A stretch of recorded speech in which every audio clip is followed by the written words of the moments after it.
Goths? Goths? Goths? Goths? Goths? Goths? Goths?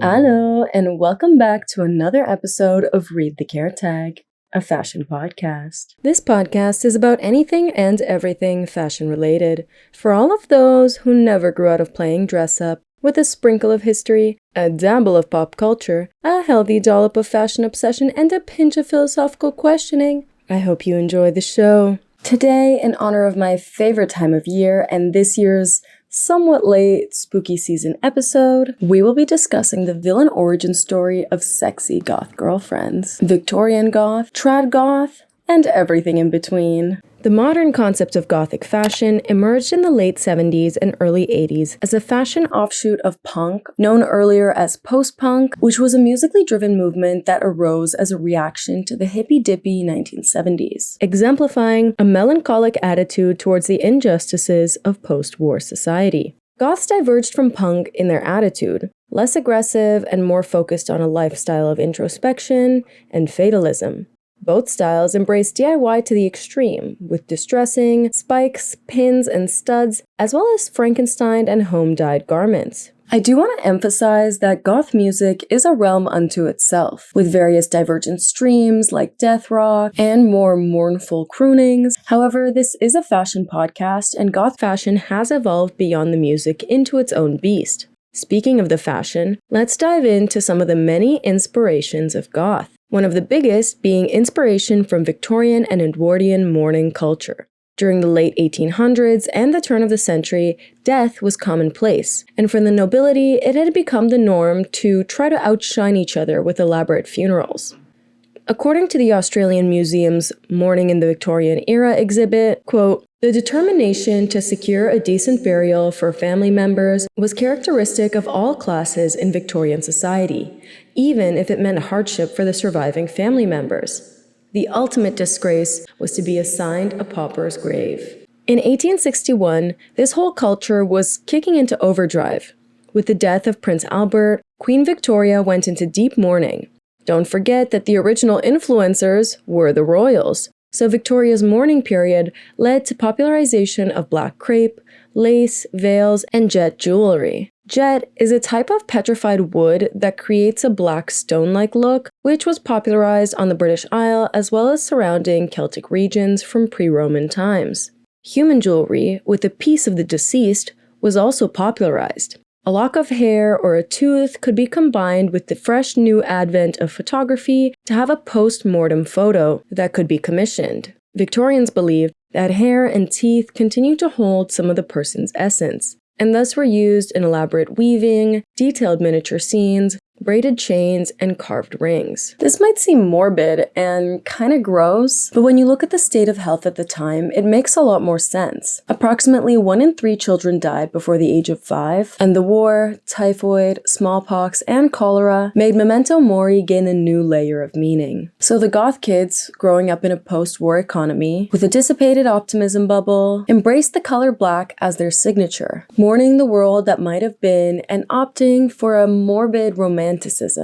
Hallmarks of goth style include black, of course, crepe, lace, jet stone, corsetry, layering, exaggerated makeup, and dramatic silhouettes with morbid accessories. However, as it has evolved today, goth fashion can also include things like studs, leather, pins, piercing, and for the historically/fantastically inclined, nods to medieval horror folklore, gothic architecture, vampy mystique, and poetic witchiness work their way into the goth fashion of today. While lots of modern goth shops exist, such as Demonia and Doll's Kill, which can provide you with lacy, studded, fake safety-pinned outfits of your dreams, they are often criticized by more traditional goths for straying away from the self-expressive, self-creative nature of gothic fashion, instead erring for a more packaged, commercialized, and sexualized version.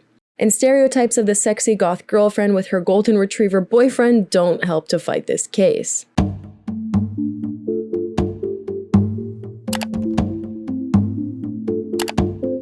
Okay, Before we get into the modern evolution of goth, let's travel back in our time machine to the early 80s. At this point, several musical artists like Susie and the Banshees, Joy Division, and Bauhaus were beginning to shift into a genre that was coined as post-punk. As their music shifted, so did their style, a shift towards a more angst focus rather than anger focus, as well as deeper and broader themes. A lot of these post-punk bands held shows at the London nightclub, the Batcave. With the intimacy of a nightclub venue, the intermingling of fans and artists helped further goth fashion and develop this subculture. Just like the Siliagi of a couple episodes ago, the name goth was not coined by the purveyors of the fashion, or even by the music groups that led the pioneering of this scene. It was actually given to them by music journalists who attended these events and sought to put a name to the face of the emerging underground scene. As it became more popular, it evolved through goth bands who had a more commercially palatable sound, such as the Sisters of Mercy. Their style, later termed Gothic rock, is what you might imagine your average goth wearing today. Dark hair, pointed toes, fitted maybe ripped black jeans, and hints at darker aesthetics through vampy jewelry, lace accenting, and strikingly dark and pallid makeup. Now goths, please don't come for me. When I say average goth, I emphasize the word average. Why? Because think about every subculture, from punk and goth to coquette and gorpcore. Within each group, there's a spectrum of how much a person identifies with and is able to express themselves. The people with dress codes at their jobs, or those for whom the music and general lifestyle is what they identify with more than the fashion, to those who use elements of it in their life but prefer a different fashion overall, those people are the majority.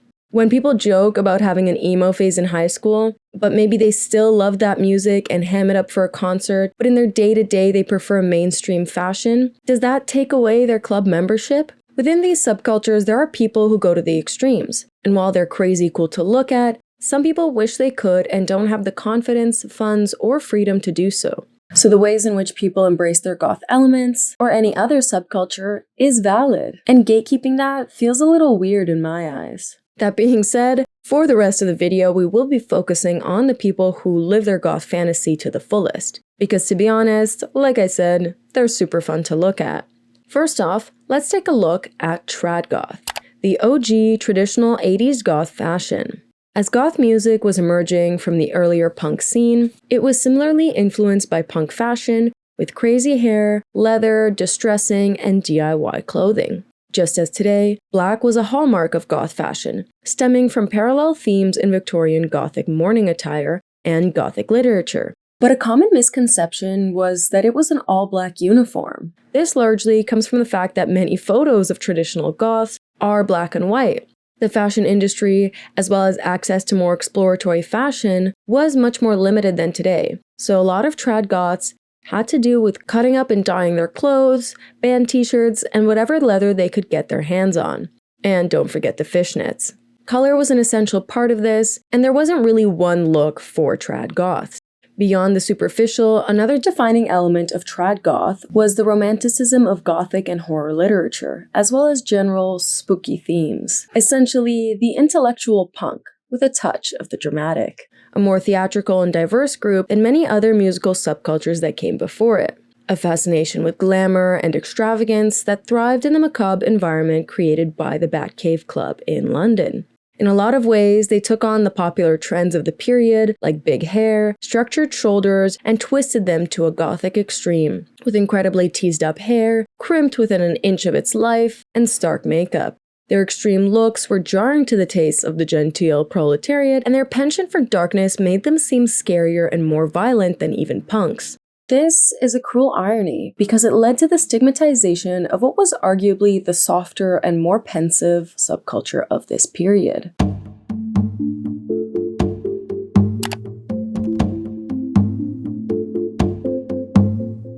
Now that we have an idea of the attitudes and atmosphere of the goth subculture, let's get a bit more into what trad goths looked like. For hair, while styles did vary, massive, gravity-defying hairstyles were a hallmark, and mohawks abounded. Instinctively, we might think all their hair was dyed an inky jet black, but this is not necessarily true. Certainly black was popular, but every other bright color of the rainbow had a place in goth coiffure. Sometimes shaved at the sides, other times gel spike bangs with crimped halos, goth styles were literally punk hair on acid. As I mentioned, some of the same misconceptions existed for clothing. But remember, this is the 80s. You couldn't just go online and shop at Killstar. If you take a look at this group of goths, they're sporting a range of mesh tank tops, brightly cheetah-patterned paper bag pants, distressed t-shirts styled up with jewelry, armbands, and mesh gloves. Layering of pants under skirts and finished with leather boots and coats or structured suit jackets wasn't uncommon either. Religious, pagan, and mystical symbols also abounded, with crosses, Egyptian ankhs, and eyes of Horus. We don't really know why exactly or how these symbols came to be a part of goth culture, but some theorize it had to do with the mainstream Egyptology craze that was happening at the time in the world at large, as well as vampire movies including Egyptian symbolism to convey how damn old the vampires were.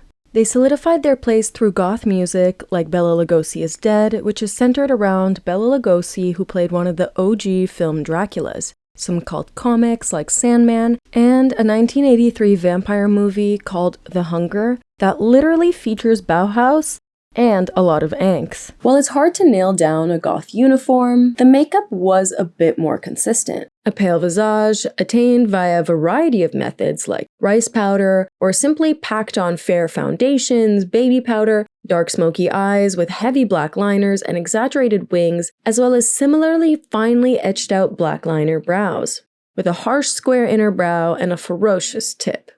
These brows often melded into the inner eyeshadow, becoming a hallmark of the trad goth look. Intense red, black, burgundy, or purple lips completed the look, often with a sharp cupid's bow. If that word salad was a little too hard to follow, in short, trad goth makeup is so fun and has a statuesqueness to it that I find is often disregarded.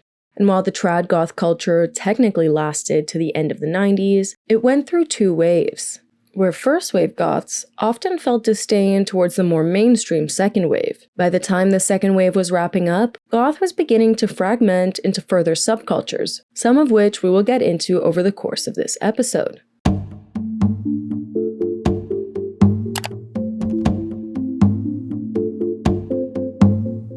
We briefly discussed Gothic literature and death romanticism earlier, and while almost all goth subgenres involve an element of that, they don't hold a candle to the Victorian goths on historical influence. Victorian goth, a subgenre of romantic goth, draws inspiration from the Victorian period. Some goths of this subculture will involve touches of romantic period Gothic literature and Victorian dress like cameo lockets, high lace collars, and jet jewelry. However, the more religious followers of this subculture go the whole 9 yards. From corsets to crinolines and top hats to tailcoats, there are a variety of extremes. While androgyny was still a part of goth fashion, it focused more on feminine androgyny. For men, it involved a more dandified appearance of long messy hair, lace, and ruffle accenting, while for women, it had a dark femininity, which differed in a lot of ways from the more sexual, revolutionary energy of punk fashion. There are those who are more historically influenced and wear period-accurate silhouettes with austere high collars and curls piled upon their heads in elaborate updos. Others are more enamored by the romanticism of this period, with fashion more inspired by these styles and embellished upon, rather than historically accurate. This subculture emerged during the 90s with the rise of ethereal goth rock, inspired by bands like Requiem in White and Miranda Sex Garden. Nowadays, both of these ends of the romantic goth spectrum can fall under the dark academia aesthetic and often bond over pastimes like 19th century romantic literature, horror poetry, and art. Romantic goths tend to have a softer makeup, more inspired by the natural look of Victorian makeup and the romantic period leading into the Victorian era. While still generally pallid, the foundation aims to look more like the elites of this period, with rosy porcelain skin, a hint of a red pout, and muted shadows. Some more bold romantic goths may add intricate and delicate eyeliner looks, framing the eyes in lacy, abstract motifs. Popular materials included satin, crushed velvet, delicate lace, and occasional vampy distressing with torn fishnets and gloves. While hairstyles vary, with some leaning more historical and others more modern, they tend to be elaborate, with a penchant for vintage bows, hats, and fascinators.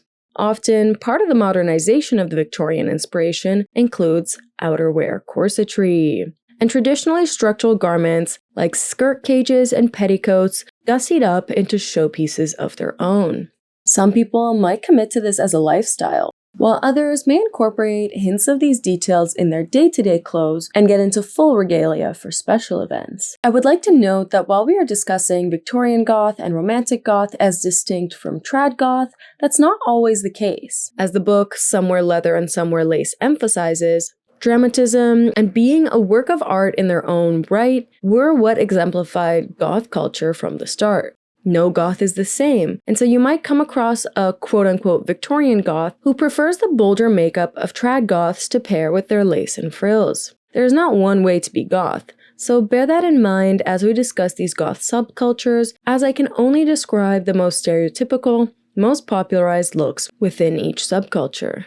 But as we know in fashion, the whole point of it is the self-expression, and while belonging to a group and portraying yourself as part of that group is definitely a part of it, so is self-expression. Each individual that makes up a subculture is a facet in the glimmering stone that it is as a whole. So while Romantic Goth and Victorian Goth are considered separate styles, with Goth Lolita as a further offshoot, they share many of the same sensibilities and for this reason have been grouped together in this section. The biggest distinction I found in my research is that Romantic Goth tends to lean more towards horror, with Gothic literary inspiration, and Victorian tends to err more on the side of historical. Finally, Goth Lolita, I won't be going in too deep, as it is more of a Japanese Lolita fashion subculture that evolved separate from other goth, but in short, it is generally a doll-like look with Victorian fashion inspiration and darker aesthetics, but it's more biblically accurate to Lolita fashion, as well as not stemming from the music.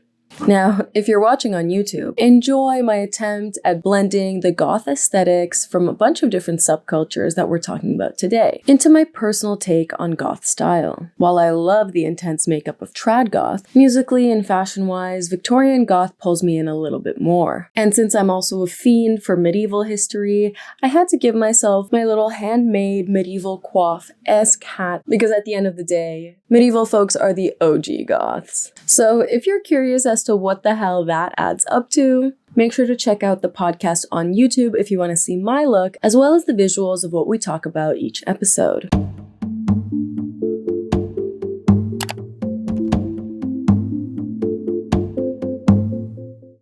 Another popular type of goth fashion is called Gothabilly, also known as Hellbilly. This is an aesthetic that blends rockabilly and pinup style with gothic influences, creating a dark interpretation of the 50s rock and roll world. This subculture originated in the 1970s, and it often takes aesthetic inspiration from kitschy vintage horror and retro fashion, but with a morbid twist. Now, it might feel confusing. If goths originated in the 80s, how come this is a subculture of it, but it started in the 70s?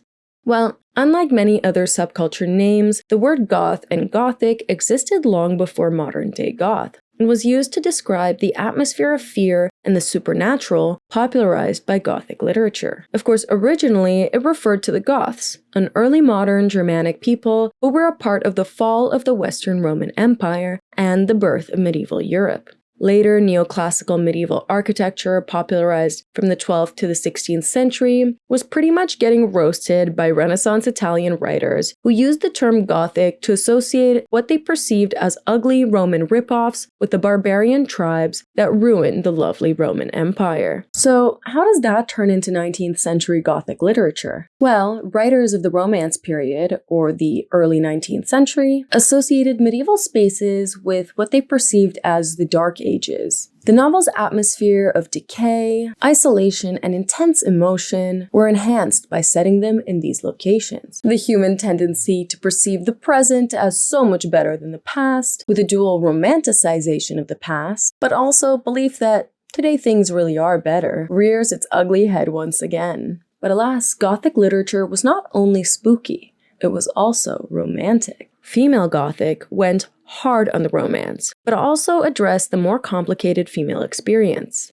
Narratives following persecuted heroines used the supernatural to address more radical topics like sexuality, patriarchal structures, and a departure from classic marriage plots. Over time, Gothic became a word to symbolize spooky, darker themes in art, literature, and fashion. For this reason, goth was a word to describe style that incorporated these elements, often portmanteaued when blended with other aesthetics. In the case of Gothabilly, it was coined by the band The Cramps to try and describe their personal blend of punk rock and rockabilly music. And similar to many subcultures, as the music goes, so does the fashion. A Gothabilly gal might take her base style inspiration from vintage sources, with hairstyles like victory rolls, pin curls, V-shaped bangs, and bandanas, paired with classic 50s dresses, either in new look silhouette or more saucy pinup girl styles. However, these are often in shades of black, white, pink, and red, with vampy motifs like bats and skulls, often styled with goth accessories like cameo brooches and leather-studded belts or boots to bring back some of that goth edge. Their makeup style also tends to blend vintage makeup with goth by sharpening the brows and more intense liner looks, as well as paler skin and deep lips. Dita Von Teese is a common fashion inspiration for this style, and Elvira, while a bit more vampy, the vintage style in her look is undeniable.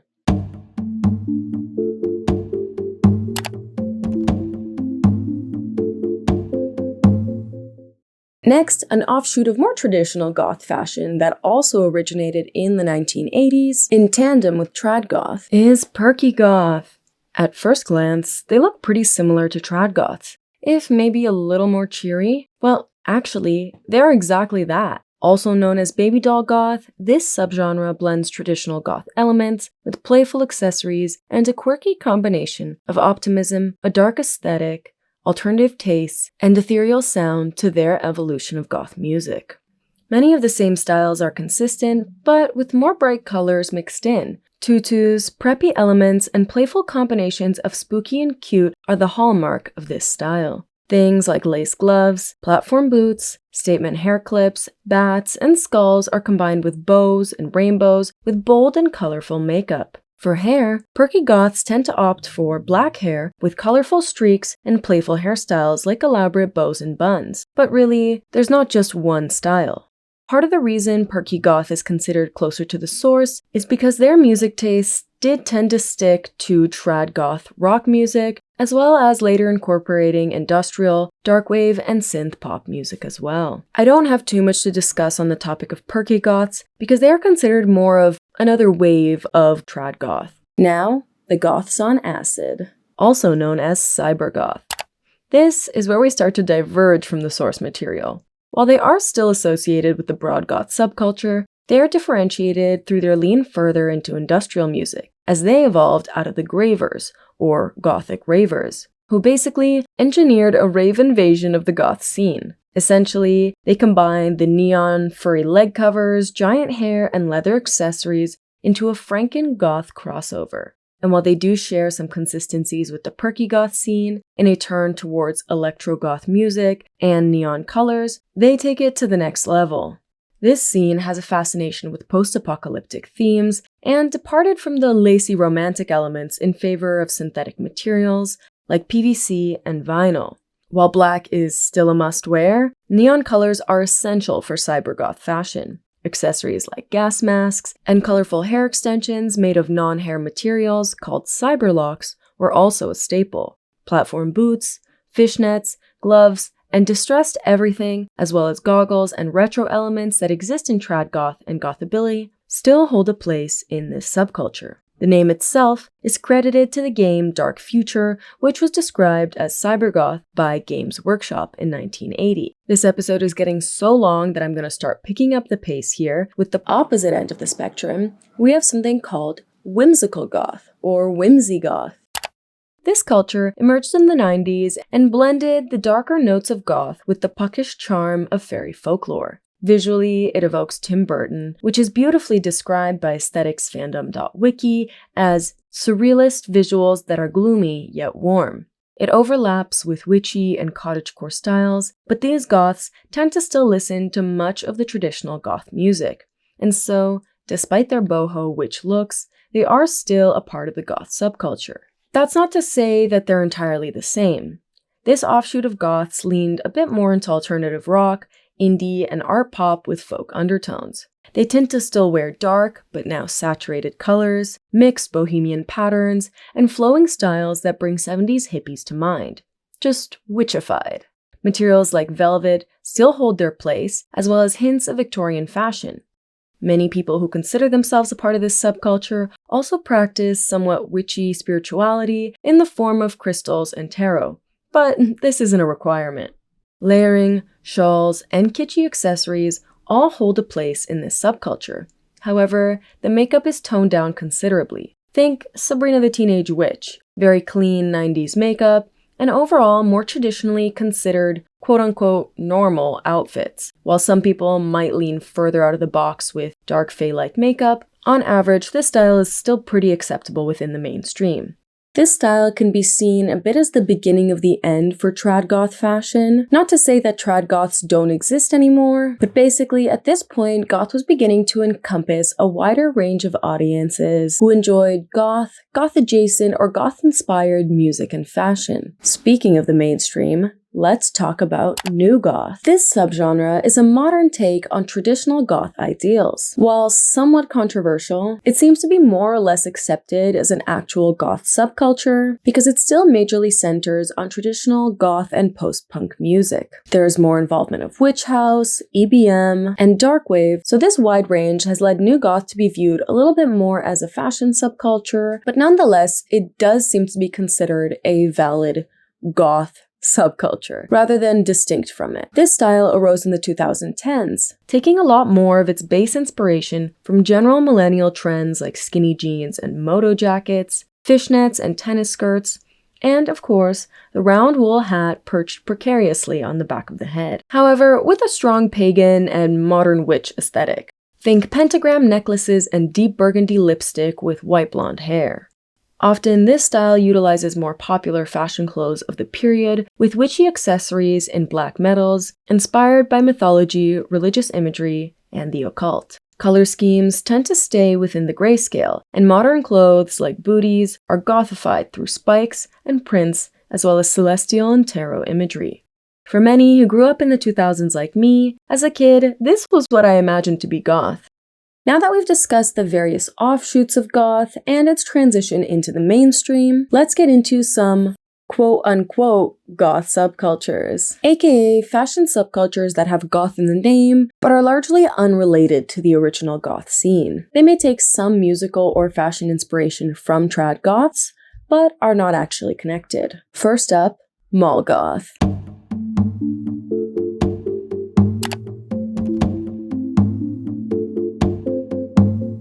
Mall goths existed from the start of the goth subculture, but they were not part of the group. The term was actually used in a derogatory way to describe wannabe goths who imitated the style but were fundamentally different from the traditional goth scene. How were they different? Well, they were more similar to metalheads, listening to nu metal, industrial music, and metal artists like Marilyn Manson. So not only were they not listening to the same music, but the attitudes carried by that style of music are definitely pretty different from goth.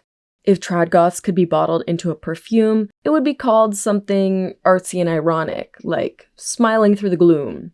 But the manic panic teen scent of these mall goths would be simply something like bottled angst. Now, I don't want to roast them too hard, but they were pretty much considered the posers of the goth realm, often dressing alternatively, not necessarily because it spoke to them, but in order to shock and generally disturb non-alternative people. The term mall goth was coined through their popular pastime of hanging out at the mall, shopping in the Hot Topics and Spencer's, and generally disturbing the peace. To be fair, a lot of mall goths were teens, and a lot of teens hung out at the mall, and a lot of teens liked to disturb the peace. I feel like Hot Topic describes their style clearly enough without me needing to break it down more deeply, but in short, it blends some trad goth inspirations with commercialized versions of alternative fashion. I would like to add that while I am joking around here, I'm not looking down on mall goth as a whole. From the 90s until now, it has evolved significantly, and in the 2000s began to shift into the world of emo. It is one of those complex things that has cultural significance in the story of goth, with its contribution to the demonization of goths, but also a knot on the timeline thread from punk to goth to metal to EBM to emo to pop punk to any other alternative group along the way. We also can't forget the common infantilizing condescension afforded young newcomers to any subculture, especially when they don't adhere to the path of their predecessors. Having pontificated on and roasted mall goths enough, let's move on to pastel goth. Now, pastel goth is a little bit like mall goth, but with a bit more of an authentic flavor. Kind of like New Goth, this style developed on Tumblr in the 2010s, which was definitely more focused on the fashion, with music being more secondary. This fashion involves elements of mall goth, but with a more Japanese kawaii aesthetic mixed in. And a lot of these themes have bled into modern-day e-girl, e-boy aesthetics. Many similar fashion items like circle skirts and quirky leggings from the New Goths have their place here, but pastelified. A big part of the aesthetic is also fan art of cartoon characters in the pastel goth style on sites like DeviantArt.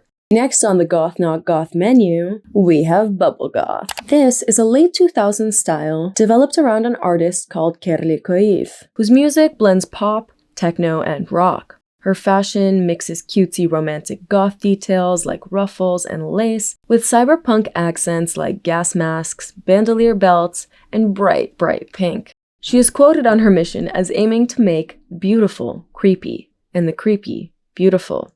The fashion was coined when her music was described as bubblegum goth, and she claimed the title in Bubble Goth. The style takes many elements of cybergoth, trad goth, and romantigoth fashion, pastelifies it, throws it in a blender to make a beautiful fizzy smoothie, with Kerli herself usually sporting crazy bleached hair and a constant rotation of bright and dark extensions. There tend to be hints of glam and exaggerated elements like glitter, rhinestones, and bright colors, while still involving the classic romantic elements as well as futuristic touches. In turn, the ideals are a blend of morbid and dark feelings with more ethereal and spiritual ideas.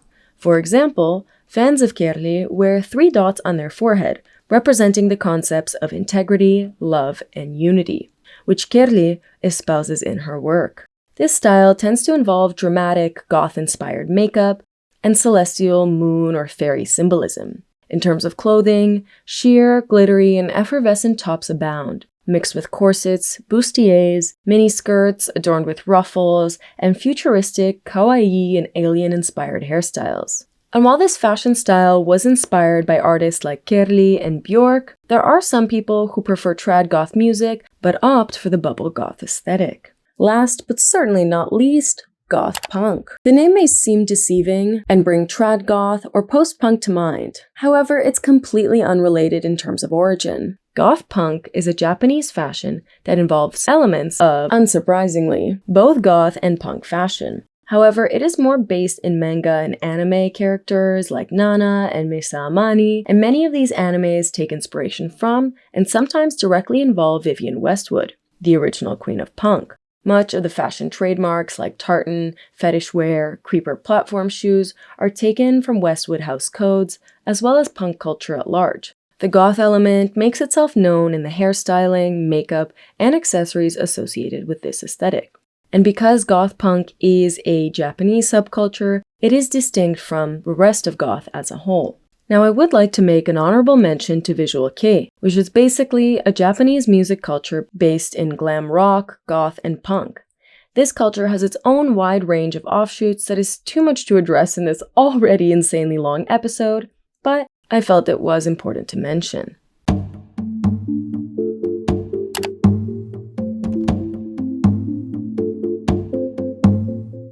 After discussing some of the different goth offshoots, let's get into some of the ideals espoused by this scene. While it does vary across subgroups, goth as a whole differentiates itself from other alternative scenes like metal or screamo because the subject matter of the music, while dark, is not angry or violent. Even more impassioned goth music tends to be softer, more ethereal, focused on melancholy and atmospheric melodies. The morbidity feels more tragic and passive rather than aggressive. On the fashion side, it has some interesting implications. While goth fashion may appear to be considerably non-conforming across the board, it tends to encourage androgeneity only in male fashion. but far more traditional feminine styles for women. An article by Nally discusses ideas of femininity in 21st century subcultural magazines. Some of the magazines they dissect are Gothic Beauty, Unseen, and Devolution, which are subculture mags that discuss goth fashion as participants in the subculture. Through the author's analysis, it becomes obvious that the overwhelming trends for female goth fashions are hyper-feminine, with an evident emphasis on sexuality that falls into conventional womanhood. In goth men, though, this trend doesn't seem to have a mirror effect.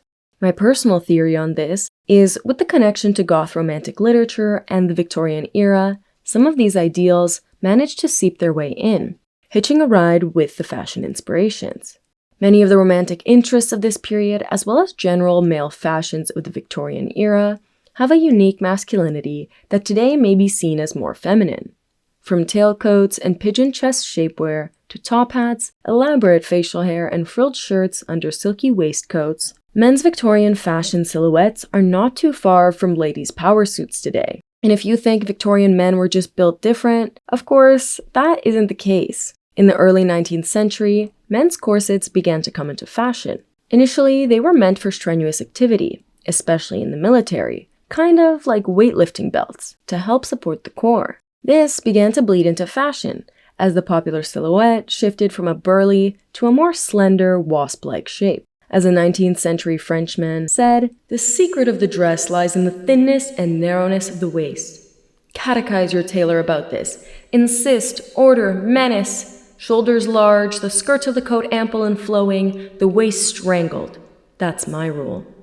Of course, just because a certain silhouette is in style, it doesn't mean that the fashion is homogeneous. Some men follow the fashions to a T, with extreme and exaggerated looks, primped and embellished, while others stuck to the general silhouette, but wore more classic and somber looks. And while this variation is true across most eras, prior to this period, the ends of the spectrum were less disparate. This brings me to something we touched on in our very first episode, how the Victorian era represents a very unique and transitory moment in time, a period in which industrialization and new technology allowed class mobility that had never been seen before.